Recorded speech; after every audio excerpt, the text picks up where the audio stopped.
Beyond the Gates spoilers tease that June's heart tightens when she realizes Ted is the man in Nicole's life. It isn't jealousy, not exactly, more a dull ache of recognition, the kind that comes when the past walks through the door wearing a familiar smile. Ted had always carried that gentle awkwardness, the way he filled silence with kindness. And now, seeing him beside Nicole, June understands that every story in this small Maryland town has threads knotted into others. Martin had taken June's children under his wing long before she found him again. Samantha and Tyrell had grown up believing Ted was their grandfather, a man who laughed too loud at barbecues, who taught Tyrell how to fix a bike chain, who brought cinnamon rolls to Samantha when her heart was broken. They never knew that June, the woman who sometimes waved from the diner window, was their mother. June had watched them grow from across the street, pride and regret living side by side in her chest. When Naomi and Jacob finally told June that Ted was connected to her children through Samantha and Tyrell,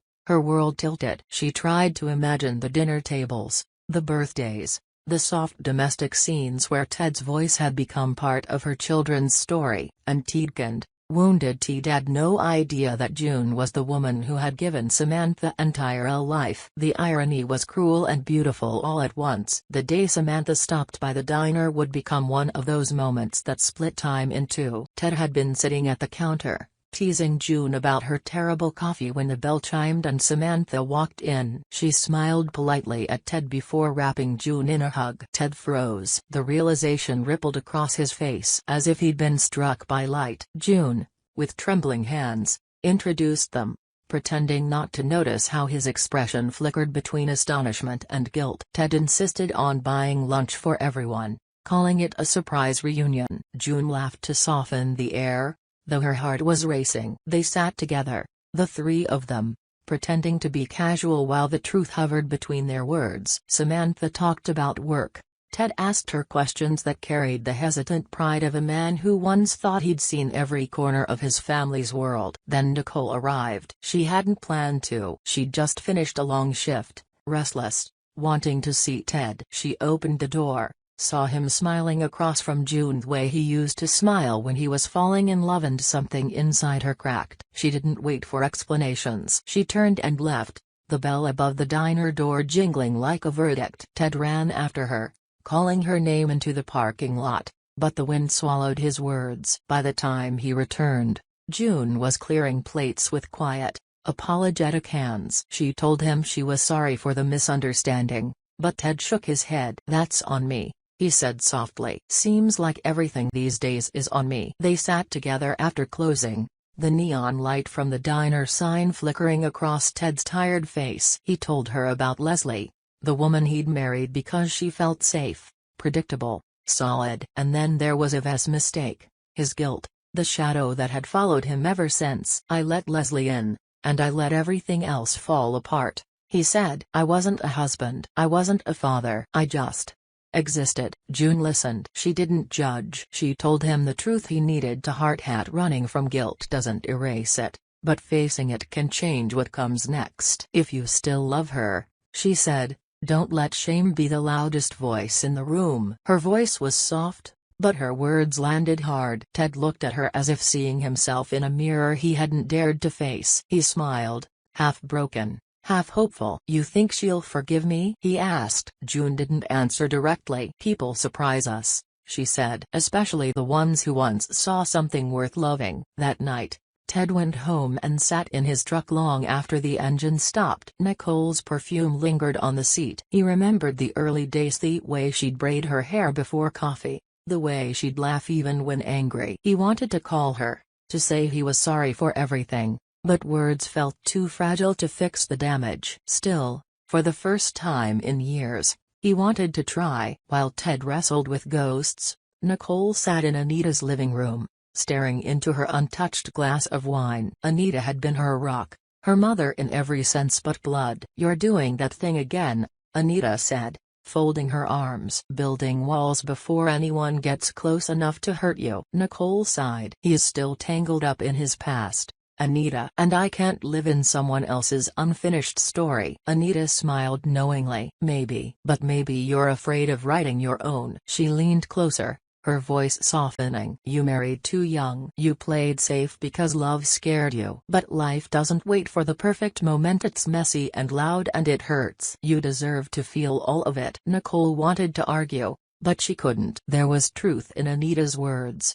the kind that stung because it was too real. Later that week, Carlton found her on the pier. He'd always been patient, his affection steady, his presence grounding. You don't have to decide anything tonight, he told her. Just let yourself feel something again. The kiss that followed wasn't planned. It wasn't even fiery. It was slow, steady, the kind that pulled her back to life. When they parted, Nicole didn't apologize. For the first time in a long while, she didn't feel like she had to. Meanwhile, Anita carried her own quiet hopes. She'd seen Martin and Smitty circling each other again, cautiously, like two men afraid of the same heartbreak. Years of pride and pain had built a wall between them, but Anita believed in second chances. She told Nicole about it over coffee, the way one might share good news. Sometimes love doesn't die, she said. It just waits for us to grow brave enough. Nicole smiled faintly. Maybe you're right, she said,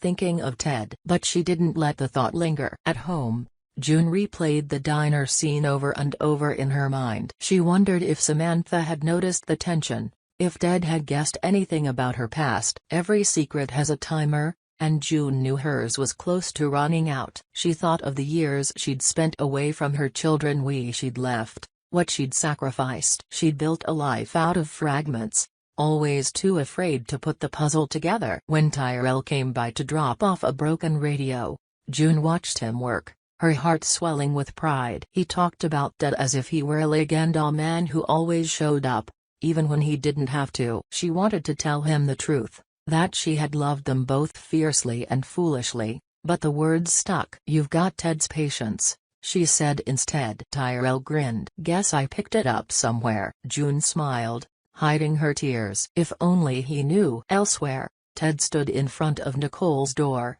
rehearsing apologies in his head. But when she opened it, the words fell apart. You don't have to explain, Nicole said. Her voice was calm, almost too calm. I know what I saw. Ted shook his head. It wasn't what it looked like. June chose not. He stopped, realizing that even the truth sounded suspicious. She's just someone who understands mistakes. Nicole folded her arms. Then maybe she's exactly who you need. Her eyes were tired, not angry, just done. He didn't try to stop her when she closed the door. He knew what that silence meant. But the next day, when he saw her with Carlton laughing, light pouring through the cracks he'd helped create, Ted realized June had been right. People could surprise you. And maybe forgiveness wasn't about winning someone back. Maybe it was about becoming someone worth forgiving. As days passed, the town carried on. Birthdays, church picnics, gossip whispered through the aisles of the grocery store. But beneath the surface,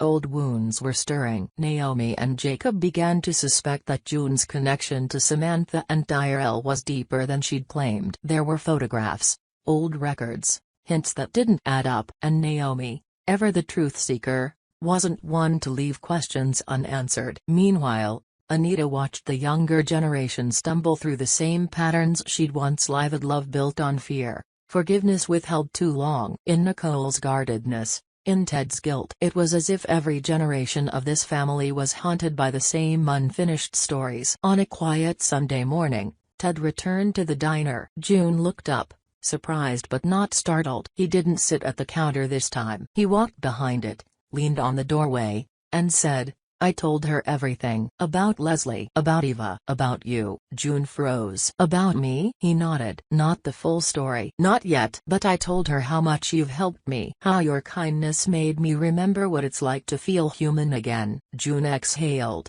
unsure whether to be relieved or afraid. And what did she say? Ted smiled faintly. She said I should hold on to anyone who reminds me of who I want to be. It wasn't a confession. Not yet. But it was a beginning. The storm that had been gathering beneath the calm of the small Maryland town finally broke the night Naomi arrived at June's diner again. The sign buzzed faintly in the drizzle, its light blinking in and out like a faulty heartbeat. June was cleaning the counter when Naomi entered, her expression unreadable. She didn't order coffee this time. She simply said, You've been lying, haven't you? June froze. the rag still in her hand. "About what?" she asked, though the answer already burned in her chest. Naomi placed a worn photograph on the counter. It showed a young June, smiling with two small children at a park. Samantha's curls were unmistakable, Tyrell's bright eyes shining with the same spark he carried now. Naomi's voice softened. "They deserve to know. You've been a ghost long enough." June stared at the photo,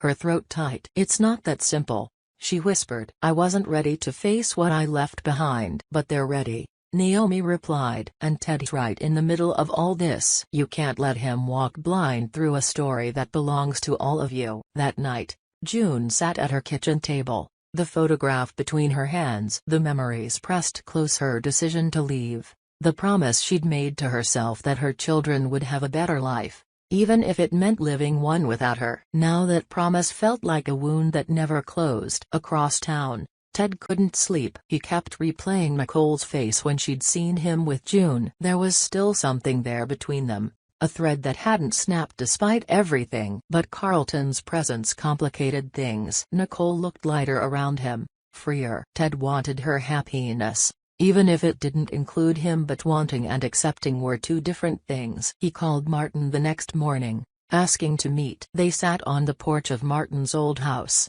where the smell of cedar always reminded Ted of summers long gone. "I messed things up again," Ted admitted, his eyes fixed on the street. Martin took a sip of his coffee, watching the mist lift from the fields. "You always think it's the end of the world," he said. "But sometimes it's just the middle of a story you haven't finished writing." Ted laughed quietly. "You sound like June." "Then she's smarter than you give her credit for." Ted's smile faded. "She's hiding something. I can feel it. But I don't want to push." Martin turned toward him. "You sure it's her secret you're worried about? Or the ones you're still carrying?" The question hung in the air like fog that refused to lift. Ted didn't answer. Meanwhile, Nicole tried to focus on her work, on Carlton, on anything that wasn't Ted. Carlton was gentle, patient, but she could sense he knew her heart wasn't fully there. One night, after dinner, he asked quietly, "Are you still in love with him?" Nicole hesitated. The truth was complicated. Ted represented the version of love she'd never resolve, the kind born out of chaos, regret, and unfinished business. Carlton was steady, safe, the calm she thought she'd wanted. "I don't know," she said finally. "I think part of me always will be. But that doesn't mean I can't love you too." Carlton smiled, but there was sadness in his eyes. "I'll take what you can give," he said, "as long as you're honest." Elsewhere, Anita found herself playing peacemaker yet again. Martin and Smitty had started meeting for morning walks, small steps toward reconciliation. They spoke little at first, letting the rhythm of their footsteps carry what words could not. One morning, Smitty broke the silence. "You ever think about how we ended up here?" Martin shrugged. "Every damn day." "You think we can really fix it?" Martin looked at him. "We can try. That's all we didn't do last time." Anita watched them from the porch as they returned, her heart swelling with quiet pride. Healing wasn't loud, it was patient, persistent, and often invisible until it bloomed. At the diner,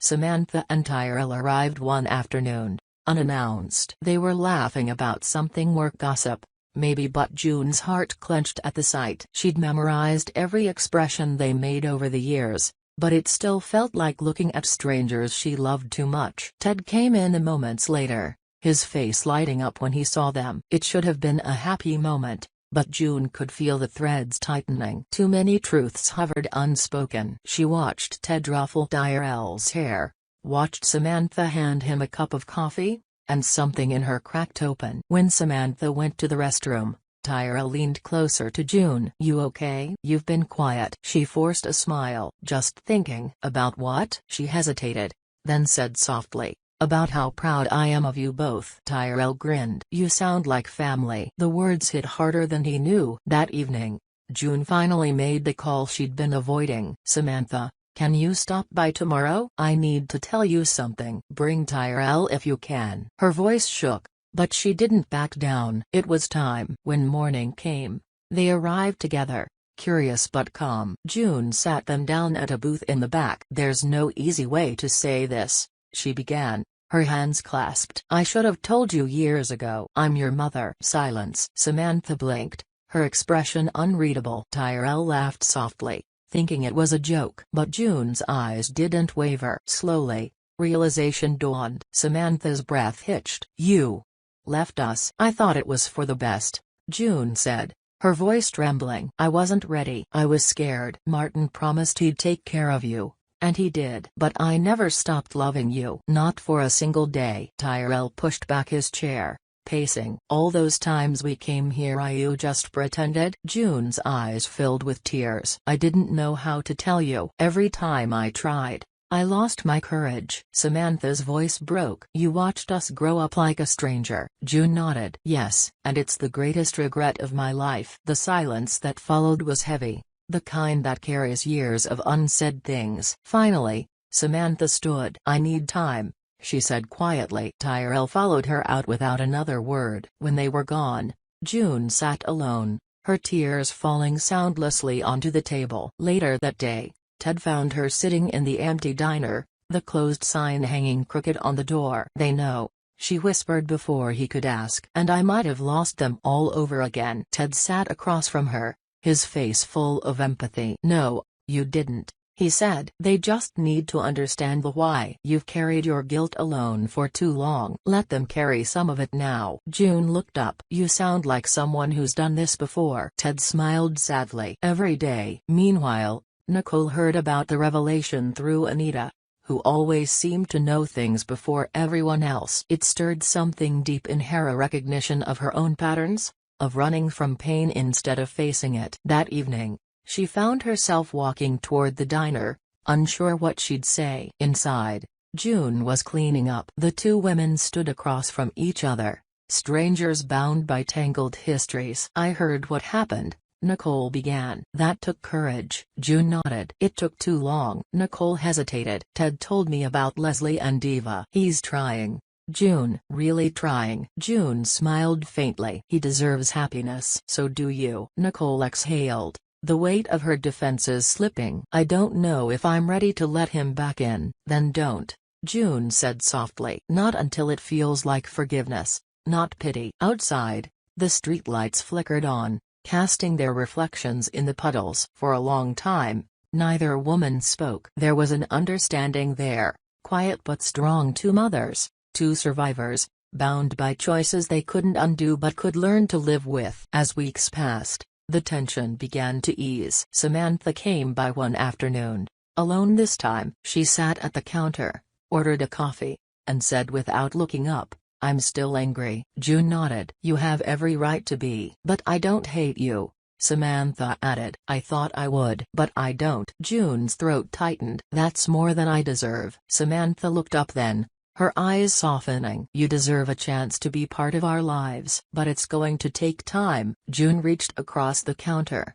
her hand trembling. "I can wait." Tyrell followed his sister's lead, though his forgiveness came slower. He still visited Ted often, seeking advice, working through his confusion. Ted told him stories of mistakes, of redemption, of the strength it took to face the truth. Bit by bit, the walls began to crumble. Nicole, too, began to find peace. Carlton remained by her side, steady as ever, but he understood when she told him one night that she needed space. "I think I have to see where my heart really belongs," she said. He nodded. "Just promise me you won't stop looking, even if it's not toward me." She smiled sadly. "You're a good man, Carlton." "I know," he said with a grin. "That's the problem." And then there was Ted, standing once more at the edge of everything between the past and whatever came next. He visited June one evening as the sun dipped low. "They're talking to you again," he said, smiling. "That's a start." June looked at him. "And you? Are you going to try again with Nicole?" He hesitated. "If she'll let me. But maybe this time,